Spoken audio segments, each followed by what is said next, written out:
Sëmundjet e lëkurës përbën një shqetësim të shpeshtë shëndetësor duke prekur individ të gjitha moshave.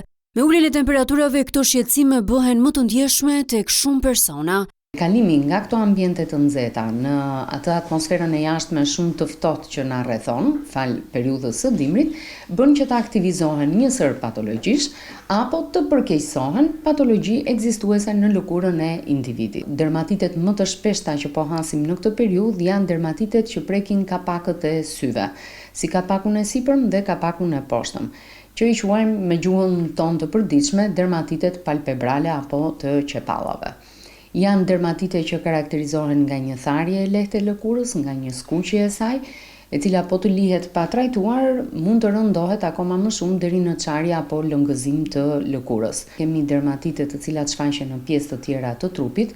Skalpi është njëri prej tyre që i vuan më shumë këto lloj dermatitesh, por më duhet që ta theksoj që këto dermatite rëndohen jo vetëm si pasojë ndryshimeve stinore, por edhe si pasojë produkteve që ne përdorim në lëkurën tonë. Mjekja dermatologe Eriona Shehu thekson se dermatitet nuk janë sëmundje ngjitse, por në shumicën e rasteve të trashëgueshme. Nuk ka dermatite që janë ngjitse, por duhet të kuptojmë diçka. Unë fola për dizenjo gjenetike, që do të thotë janë të trashëgueshme. Teorikisht, deri në 70% e popullatës e individëve që vuajnë nga dermatitet kanë një komponent gjenetik apo familjar. Duke u drejtuar të gjitha grup moshave, mjekja Shehu jep disa këshilla me qëllim parandalimin e shfaqjes dhe përkesimit të dermatiteve.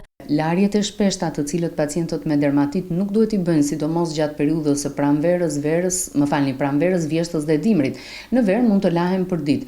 Mund të jenë llojet e produkteve që ne përdorim. Nëse dim që kemi një lëkurë të ndjeshme, produktet duhet të jenë me këtë përshkrim për lëkura sensitive. Veshjet që ne përdorim duhet të jenë gjithmonë prej pambukur nëse kemi lëkura të ndjeshme apo me tendencë për dermatit. Nëse u referohemi faktorëve të brendshëm, mund të jetë gjendja imunitare e ulur, gjendjet stresante, ndryshimet në peshë me shumë kilogram për një periudhë të shkurtër kohe, ndryshimet hormonale. Dermatiti atopik ose siç njihet ndryshe ekzema mbetet një nga format më të shpeshta të dermatiteve, i cili kërkon kujdes të vazhdueshëm dhe këshillim të rregullt me mjekun dermatolog me qëllim përmirësimin e cilësisë së jetës së pacientit.